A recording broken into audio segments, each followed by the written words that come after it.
Okay, what we're going to look at today is a little bit of what I call punctuation and grammar for math. Math is a language.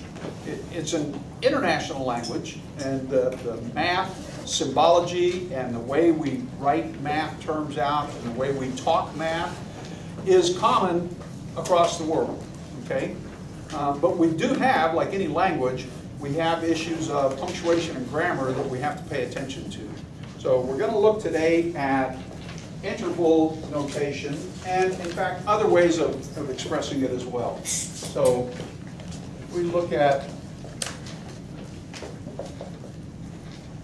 some math expressions here.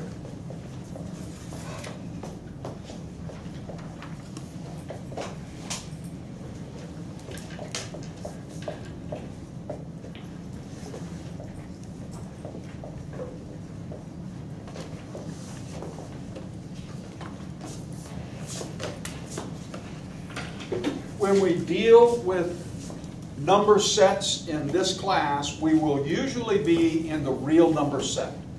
And the real number set is indicated by a stylized R. So when we use R, that means that we are in the real number set. So when you see this symbol, that simply means the set of all real numbers. Okay? We will deal sometimes with complex numbers, and in other situations we'll talk about the natural numbers. When we do that, we will expressly state that we're not in the real number set. If it's not stated, then we are in the real number set. Kind of like you don't put a 1 in front of an x because 1 times x is just x. It's implied. If we don't say what set we're in, it's implied that we are in the real number set. Okay? So these are inequalities, but those inequalities are used in what we refer to as set notation for a specific set of numbers or an interval of numbers. So normally this would be written in set notation like that.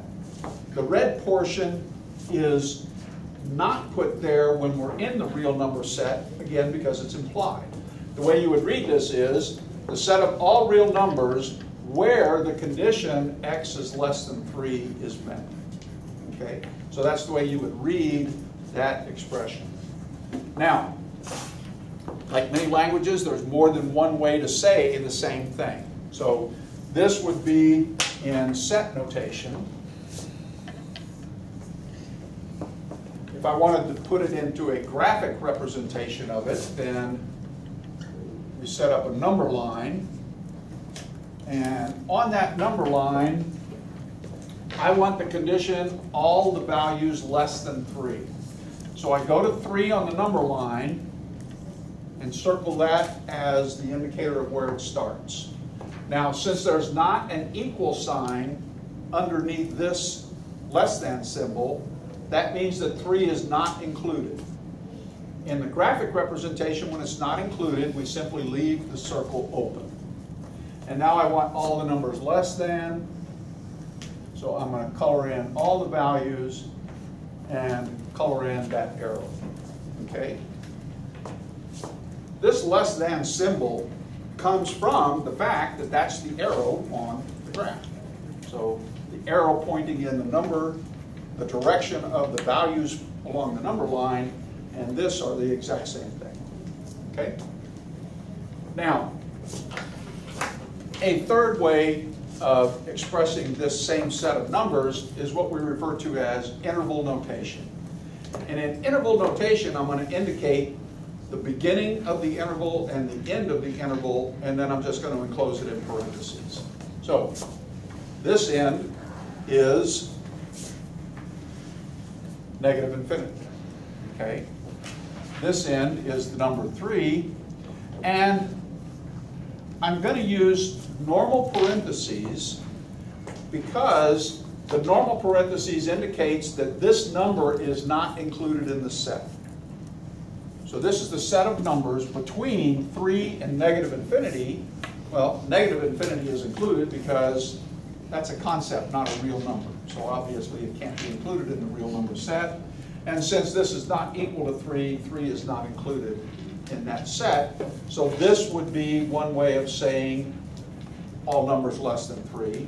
This is a way of indicating all real numbers less than 3. And this is an indication of all real numbers less than 3. Okay? In this, and again, we'll dispense with the full set notation because we're in real numbers, so we don't need to worry about it. This is another way of saying, this is an abbreviation of the combined set x greater than or equal to -4 and x less than 6. When we combine two conditions with the term and, we are allowed to use this abbreviation for those sets. Okay?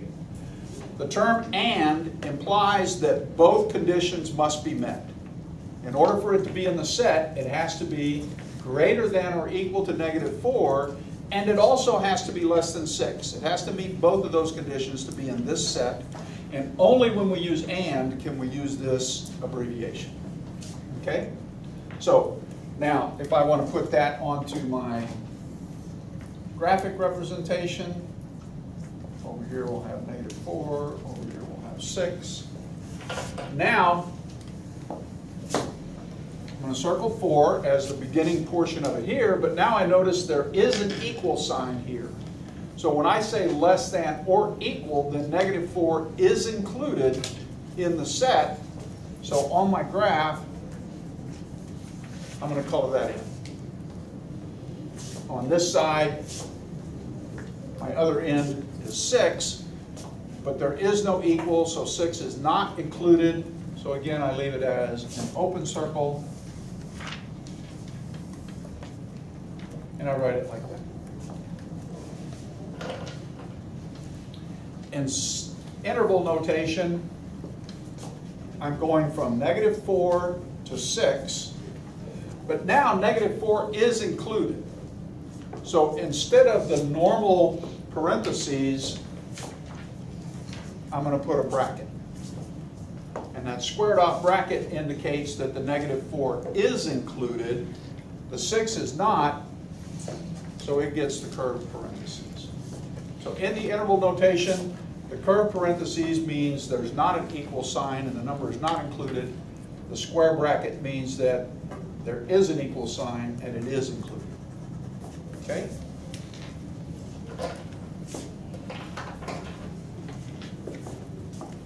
This is a set of two conditions again, x less than -2 or x greater than or equal to 5. When we use the term or, it is only necessary for it to be in one or the other. So the fact that it belongs to either one makes it a part of the overall set.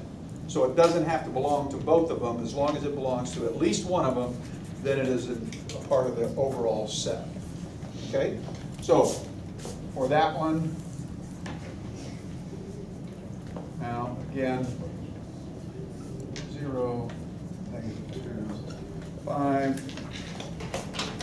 So 2 is not included, but now I'm going off in this direction, so I have that portion.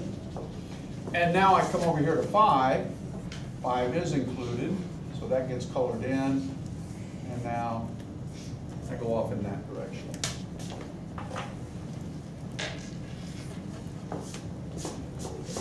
I have two different groups of numbers to deal with, so when I use interval notation, I'm going to have two groups of numbers.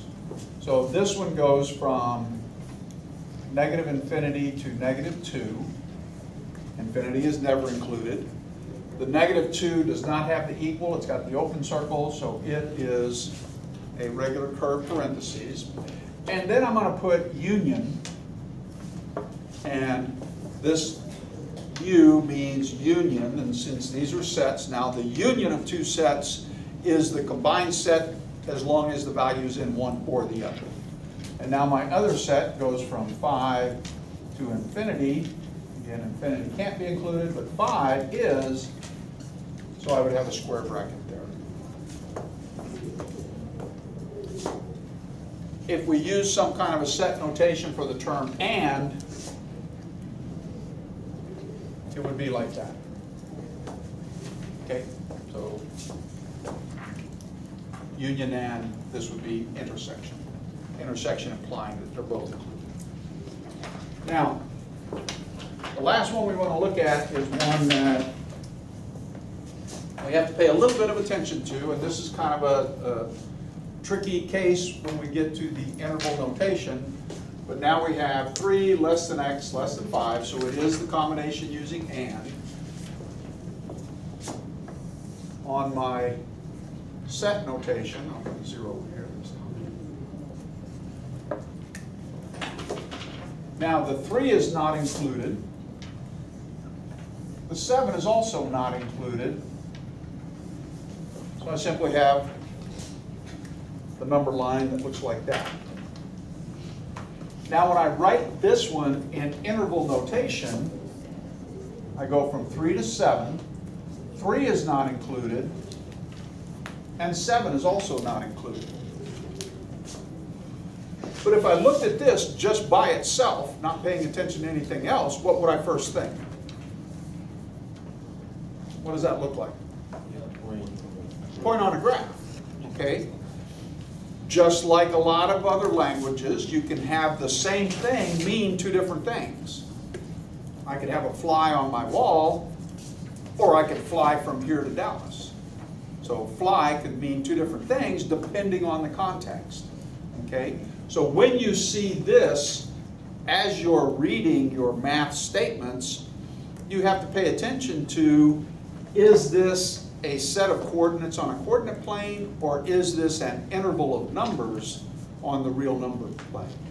So if we're talking about a graph and a point on a graph, then this is going to be a set of coordinates. If we're talking about, say, the domain of a function, the domain of a function is an interval on the real number set, so that would be an interval. So you have to pay attention to the context that you see these things in.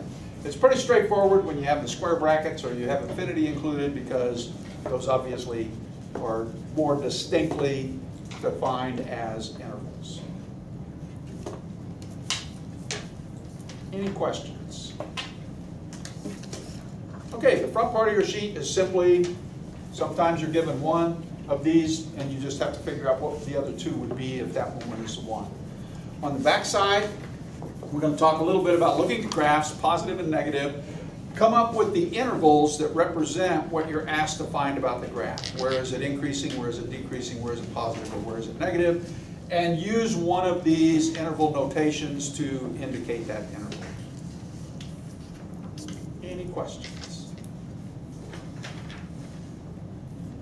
Okay, have fun.